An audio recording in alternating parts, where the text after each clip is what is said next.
Dale.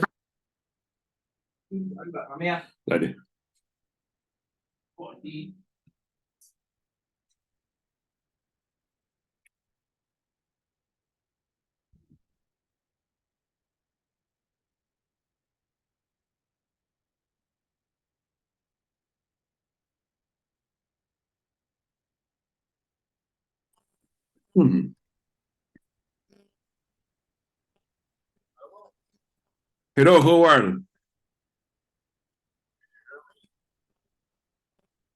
I can barely hear you.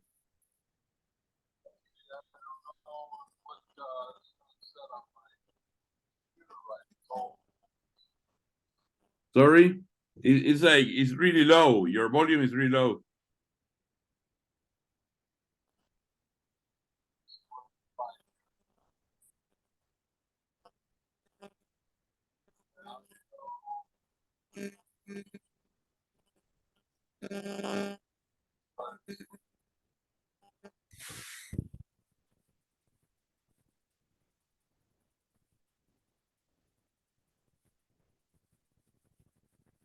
Do you listen to me?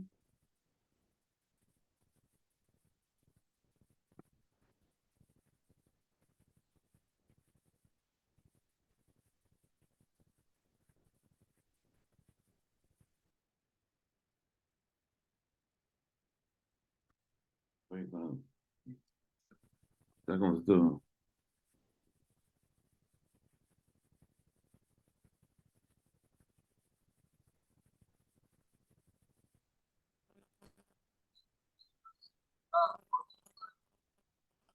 Hello?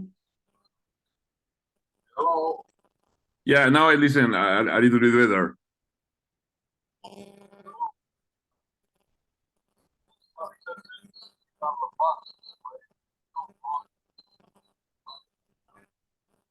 No, wait. It's working kind of weird. I mean, sometimes I can listen to it properly, but then it starts like, like sounding like a little bit weird.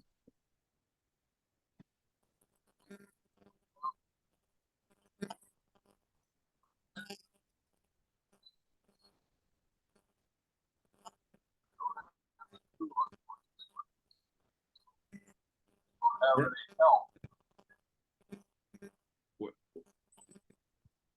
I okay now? Now I can see you, but it's working kind of weird, the audio quality, Can you speak something so I can check?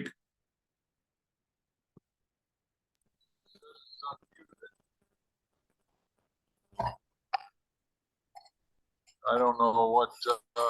Okay, right now it's working. Like that, I can hear you properly. But I'm too close. Yeah.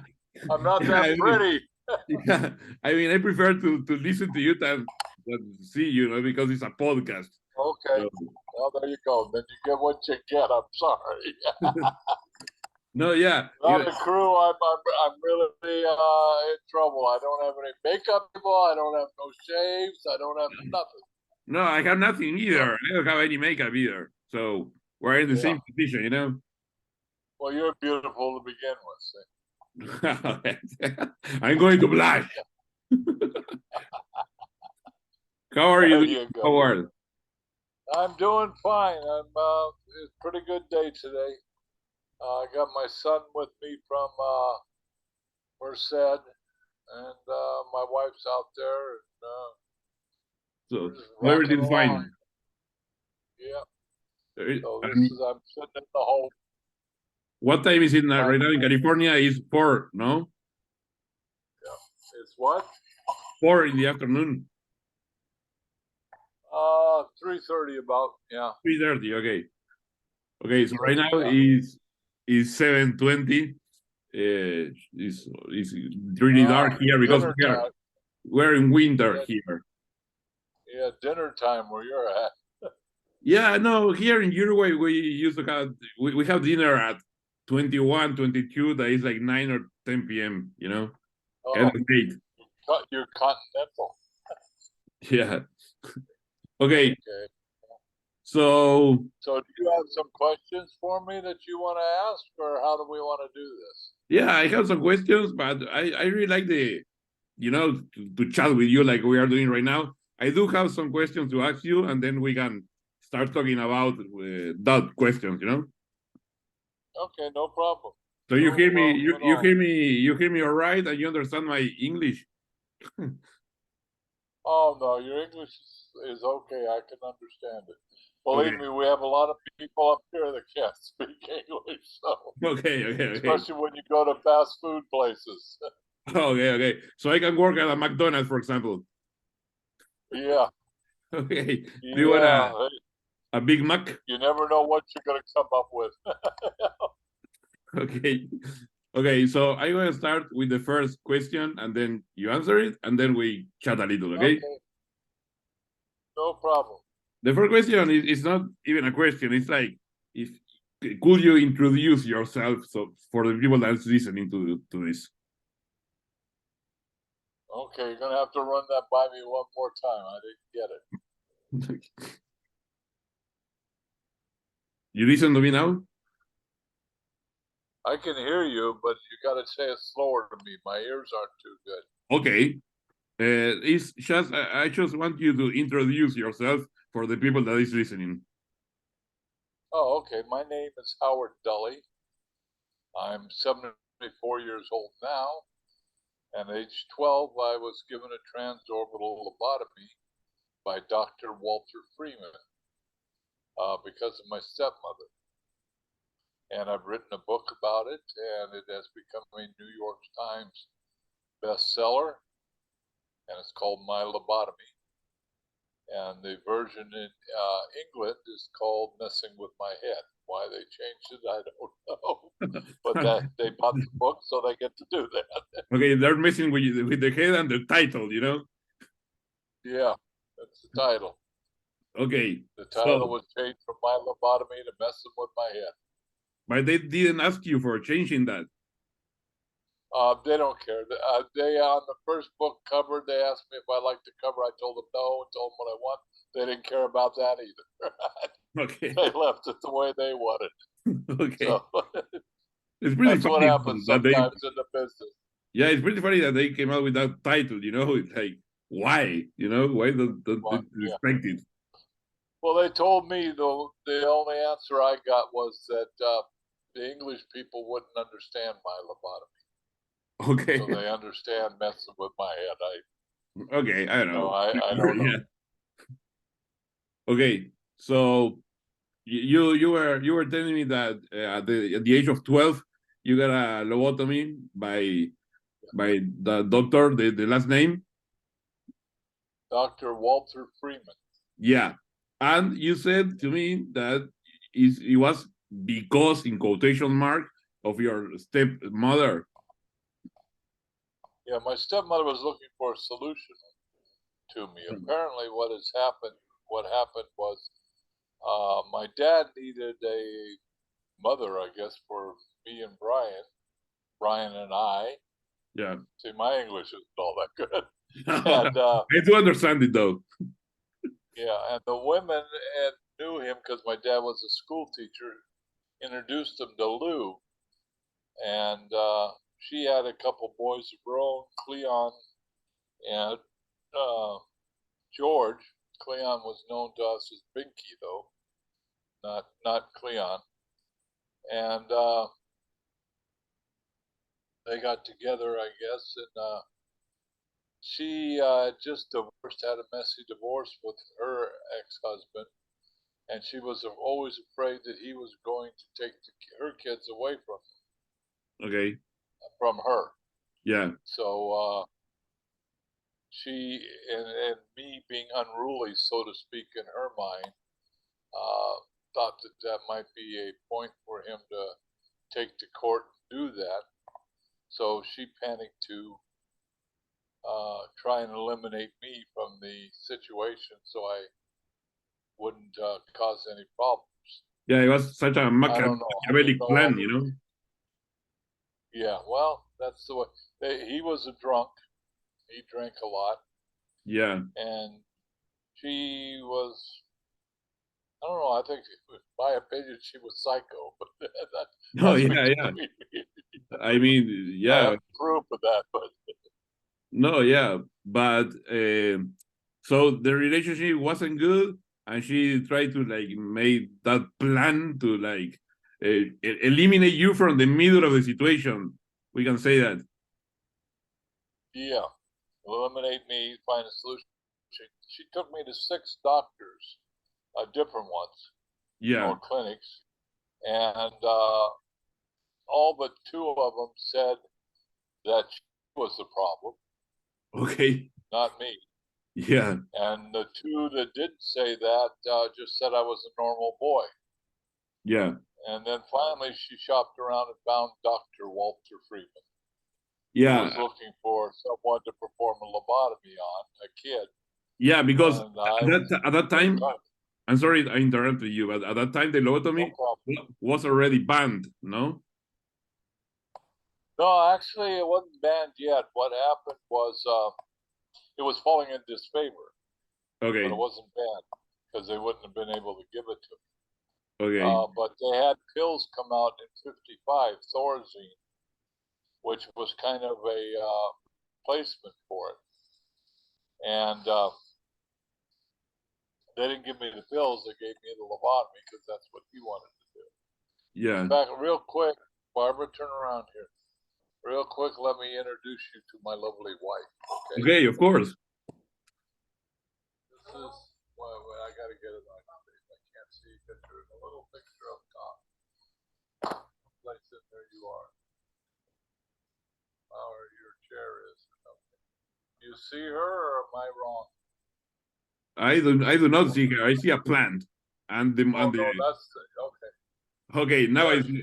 Hello. Pleased to meet you. She can't see you, unfortunately. I have hogged the screen. So I see the screen. There's your screen right there. That's you. Oh, that's me. Yeah, that's me. And I'm the other way. So if we turn her all the way around the room, there she is. Okay. Nice. So she's here and listening to the whole shebang. She goes on the trips with me on the book tours.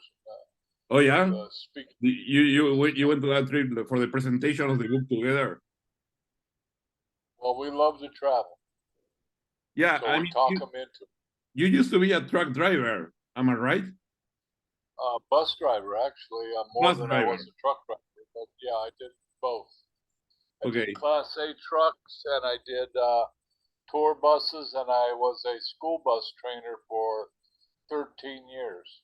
Okay. Before the kids drove me up a tree. That's all I got. Okay. And so, listen, let's get back to the those years that we were talking about before, the lobotomy year, for cutting in one way, you know. But yeah, after that procedure, have you had the opportunity to participate in research or studies about lobotomy and how bad it was or something? less than I'd like to. I was involved in a Stanford and a UCL research project where they gave me an MRI. Okay. A high resolution MRI was the first one to get it that had a lobotomy. So I've seen inside my brain myself. Oh yeah. And it's actually on YouTube on my videos. I did watch that video. They put you like in a tube or something, you know? Yeah. Okay. Yeah, that's the MRI machine, and yeah, that was in Watsonville. That's where they had to go to find one that I fit in. Yeah. So because you're really tall. There. Huh? Because you're really tall. Yeah, I'm very tall, but I had like 22-inch shoulders or something like that, or okay. I don't know. Anyhow, the shoulders didn't fit. Yeah. In the Stanford one, so they had to send me somewhere else. Okay. And this gentleman that did the show came from England. Oh, okay. Specifically for that. Just for that.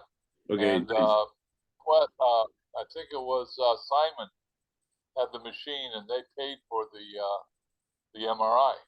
because they developed new software to do this scan on me. So And we went around to Los Altos to my house. We met there and talked, and then we went to Watsonville to do that in a documentary. yeah, So I've and been then in a few documentaries. yeah, and then the result of that is like in the brain there's like that injury from years ago, no?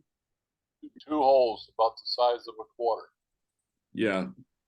Oh, the side of what, in my sorry? head, about the size of a quarter or 25-cent piece in America. Okay.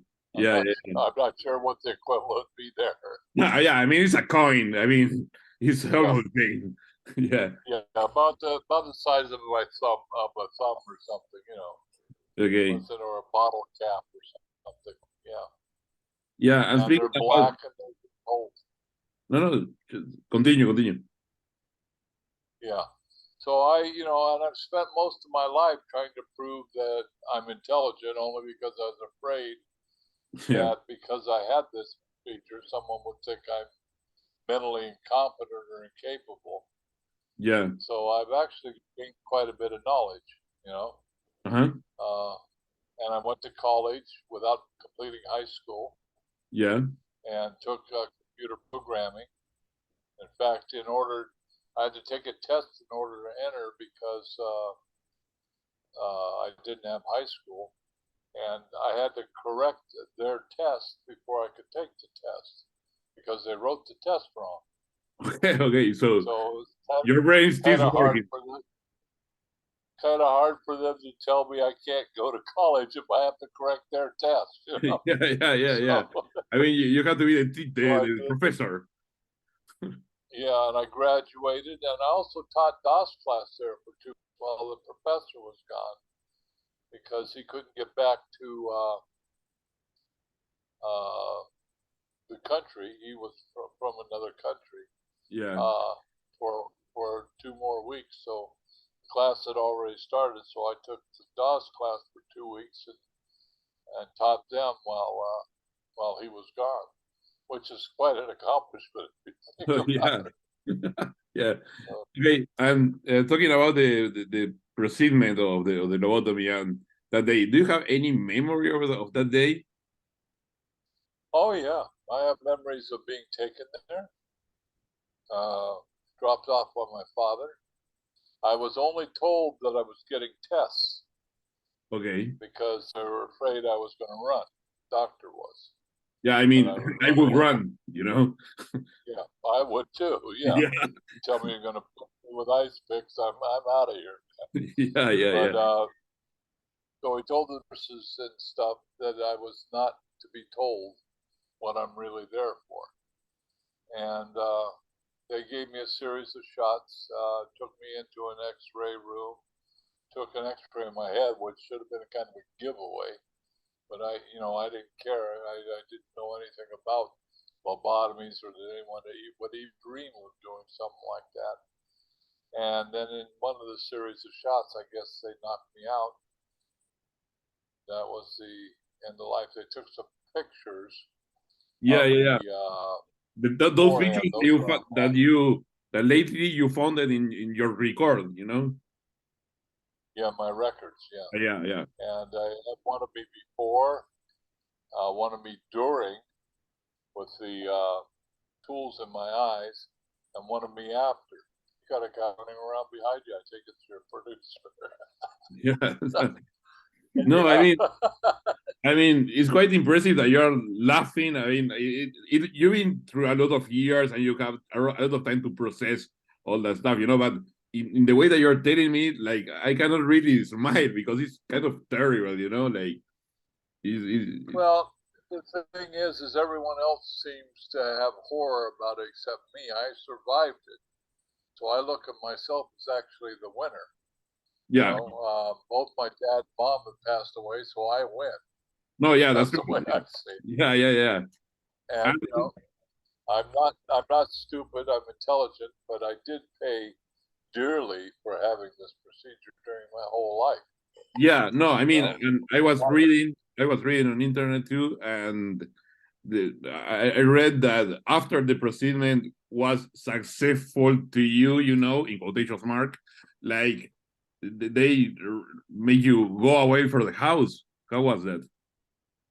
They sent me to well, first they sent me to juvenile hall, which is a kid's jail here. Yeah. I don't know if all countries have that, but No, I yeah, know we do. yeah, And they found out, the judge, you know, and all of them said that I hadn't committed any crime, so they couldn't keep me locked up there. okay. So they tried to send me to Napa, which had a kids unit, and Napa wouldn't take me. They said there was nothing wrong with me, even after the lobotomy. So they sent me to Agnews, which was an adult facility, mental institution. And I was only 13, 14 years old. So Yeah, I yeah, was put in with a bunch of maniac or crazy adults, so to speak, yeah, yeah, at yeah. 13 and 14 years old. My saying has always been, if you weren't crazy when you went into Agnews, you certainly were by the time you got out. Because the Yeah, stuff yeah. you saw, you wouldn't believe, Yeah, you know? you will be even crazier, you know, like Yeah, it was unbelievable. And, yeah. you know, I was scared because I'm with adults, you know? I mean, I'm a big guy, but I was still a kid and a teenager, you know? So No, yeah, of course. I had some guys there that, you know, it was like, there were guys there from the Hells Angels, etc., motorcycle gangs, things, Yeah. beating raps and stuff like that. You know, I mean, those aren't the most pleasant people to be around, So yeah, especially as yeah, a kid locked up. So, but it was co-ed, but yeah, I couldn't get ground privileges. They wouldn't let me out by myself because I was a minor. yeah, yeah. You so such So when I went back to Agnews, I was able to get ground privileges, but not the first time there. okay. Yeah, wow. Okay, such a life experience, you know. Like you are Yeah. I see you right now in the camera, you're so like calm talking about that. And again, I just like I can't process it in my mind, you know? Well, it doesn't do any good to me to get fired up and angry about it. The only person it would hurt would be me, No, because yeah. everyone else that I'd be angry at is gone. You Hmm. know, so what's So the point? The point is to make me miserable, be like a cancer eating away at me. yeah. So You throughout know, your healing journey, have you found any kind of form of reconciliation or forgiveness? Obviously, talking with quotation marks towards the people to make this to you. well, yeah, I forgive them because basically they don't know. They didn't. They didn't realize.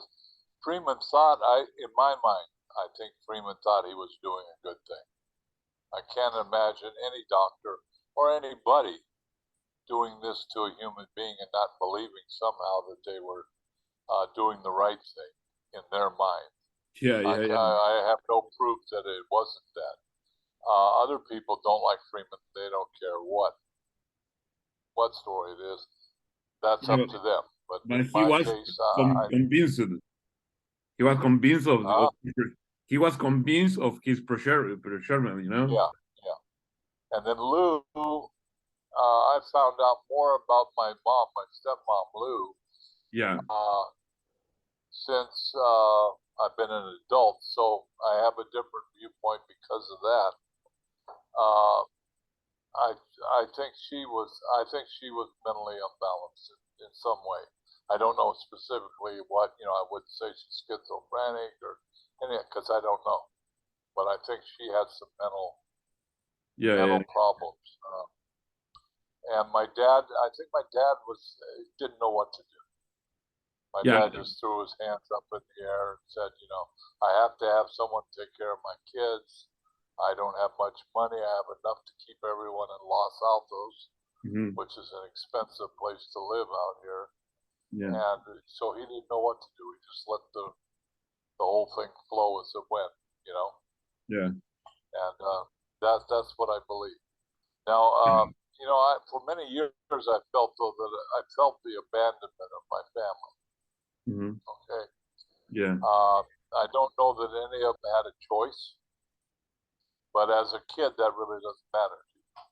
You don't Oh look at yeah, all the fine details of human relationships. All you know is I'm here, my family's there, and I don't hear anybody wanting me home. yeah, Which kind of hurts you. It's kind of like you're thrown on a scrap pile, thrown away. yeah. And that's what I felt like happened to me. And Yeah. I think I was misunderstood. But also, I have to agree, I was not the angel either.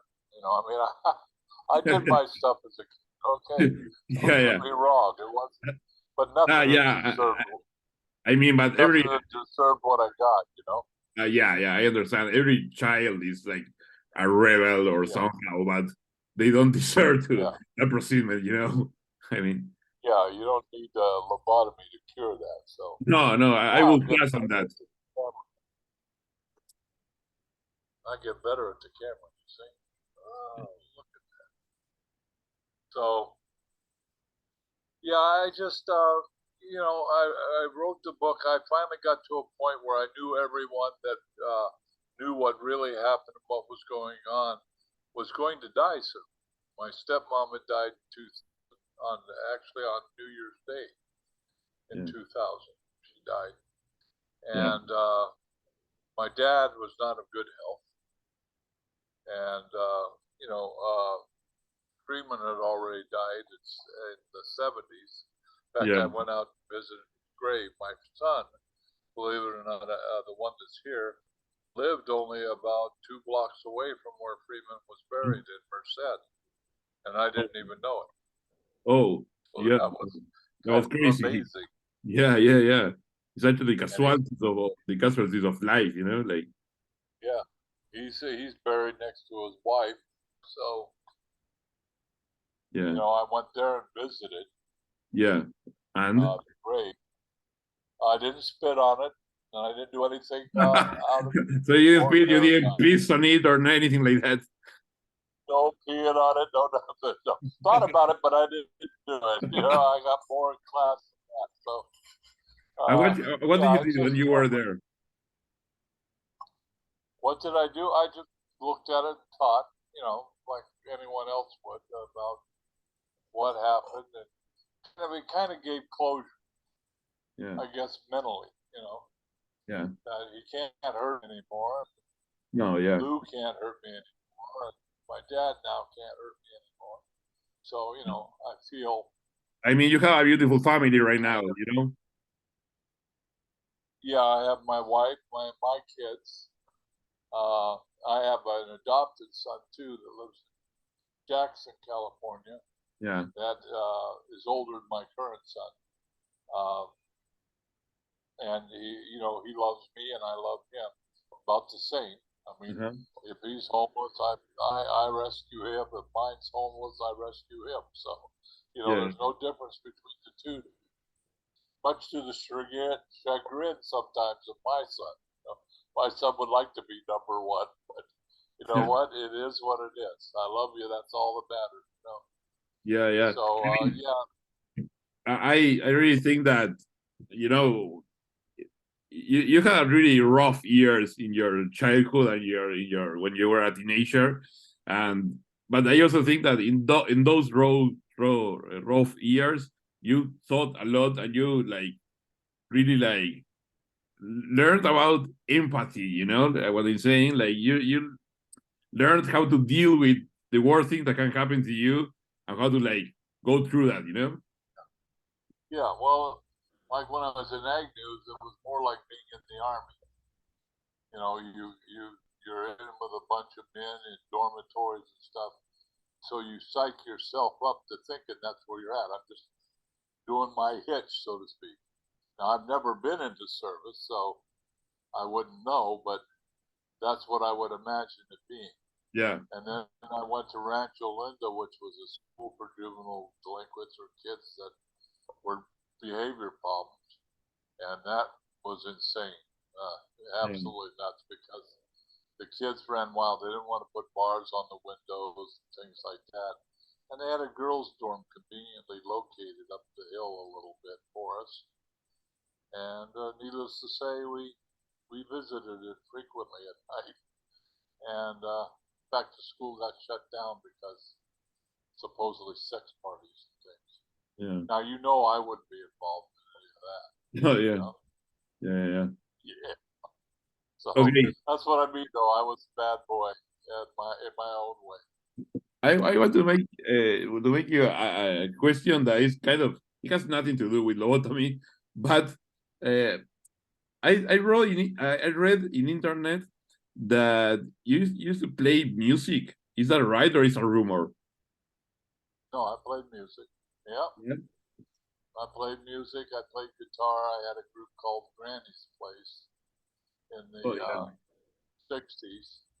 And Okay. we had me, a drummer, a bass guitarist, and a keyboardist. Okay. And you play, sorry, the guitar? I was the leader, yeah. Okay, nice. Lead mostly. I did a lot of rhythm, but yeah, I kind of had to double for both. You know, had bass hands. So, Okay. yeah, we played. But we got the thing because we used to go up to my grandmother's house, me and Bruce, the keyboardist, Okay. all the place, and we were trying to think of a group name. So why don't we just call it Granny's Place? You know, and that's what we did. So. No, it's all right. I mean, it's pretty an obvious name, but it sounds pretty fun too. So it's a good name for a band. Yeah. Well, we kept thinking of names, and people kept stealing them. Frigid Pink was one that we wanted to call the group, and the Electric Prunes came out. We were going to do something along that lines before, and all these other things. People kept taking the names, and we finally, you know what? Let's get something they don't have. Okay, no one's going to be Granny. Okay. Okay. So that's what we did. You know, we are almost running out of time. We have 7 minutes left, but I want to ask you something because before I interview you, I spoke in Spanish, a little like introducing you, you know, and introducing how did I reach to you, you know, and this is a story of a lot of years ago, and the first thing that made me research about lobotomies was a song. That's why I asked you about the music, you know, because the first song and the first time I listened about lobotomies was with a Ramones song called Teenage Lobotomy. I don't know if you heard about that song. Yeah. And I've heard about it, yeah. It's pretty crazy, you know, because of one song, I just started thinking about that and I started researching about that. And that was like, you know, 20 years ago. And now 20 years after, we're like speaking to you, you know, I found out really crazy, you know. So, well, you know what's funny is there's another song that a group did in England about me, actually, at Freeman. It's called, I'm trying to think of the name of it right now. I think it's called Dr. Freeman. They're going to let me use it as a lead into a movie, if I ever get a movie made of it. Okay. And it doesn't mention me by name. Yeah, but it speaks about all the stuff that happened to you. Yeah, everything that happened to me, etc. And they were out of some college, and they performed it at a pub in England and recorded it. And I got a hold of it. I think it's on my YouTube channel too. Oh, really? Yeah, it's called Dr. Freeman, and it's by the Puncture Kit. Okay. Something. What is the Puncture Kit Society or something like that? Something like that. It's the Puncture Kit.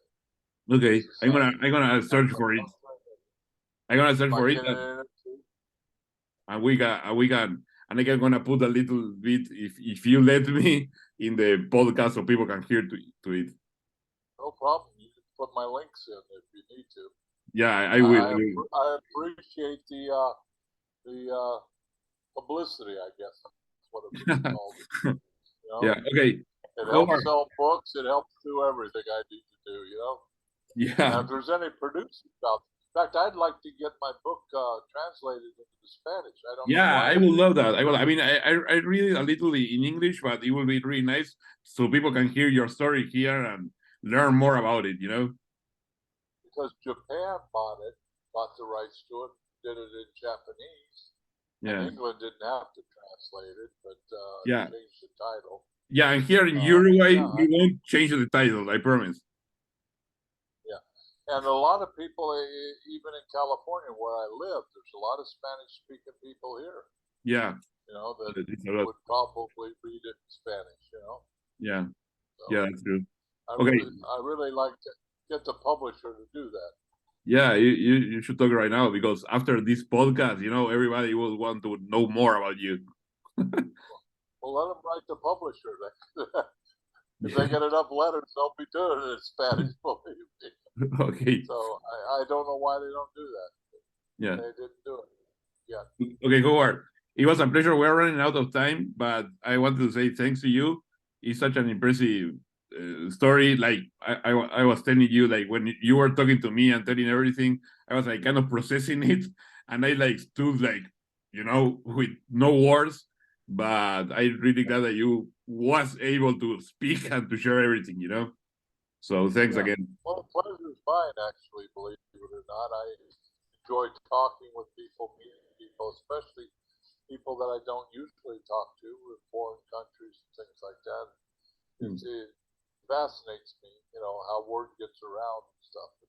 Yeah. The actual interest and intelligence levels of other countries. You know, I love it. I mean, we are really far away. Uruguay is located between Brazil and Argentina and South America, and your story is still around here, you know? It's such an amazing... I looked you up on the map. Oh, yeah? I looked at you up on the map. I didn't see... You were able to see that little small planet. Well, I can blow it up. The computer does that, you know. Yeah, makes it larger. So make you as big as Brazil, you know. Yeah. Yeah, we're surrounded by... We're surrounded by South America. My brother used to go there on business trips all the time. Oh, really? Other places, yeah. Nice. Not me. I take choo-choo trains. They don't have a train that goes there. I don't go usually, you know. So, yeah. Or a bus, but I'm not a flyer. I don't fly. So, yeah. No, yeah.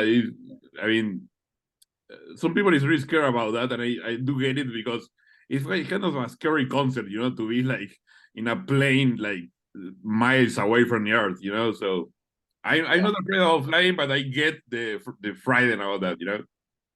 Well, I flew, but the wheels didn't touch the ground. I didn't like that. You know? you fly as high as you want to, as long as the wheels are on the ground. That's all I care about. Okay, Howard, it was really nice to talk to you. And I don't know, thanks again for this. And when the product is finished, I will send it to you, and I will translate every part so you can hear it. Thank you. Okay? I appreciate it very much. You guys take care down there and stay safe. I'm going to, you showed me your wife. I'm going to show you my producer right now. Okay, word. I saw him sneaking around. There he is. How you doing, guy? All right. That's what I need. Someone to run my computer and stuff up here. Because look at my camera. It's all or at least to run, or at least to fix the microphone. Yeah, that's true. I have a big, huge mic. I have a studio setup mic for podcast stuff, but it's all put away. Okay. Right now, I'm not doing a podcast yet. But there's gonna be a time for you to do that. You know, it's just about time. You know, like everything in life. Well, I got this camera yesterday, so that shows you how well I've been set up. I can't find the other two on it, so I had to buy one. No, but it works pretty good. It was pretty good. Okay, Howard, it's gonna end right now because we have less than a minute. So thanks again, and see you soon. Take care. All right, guys. Bye-bye. Bye. Bye-bye.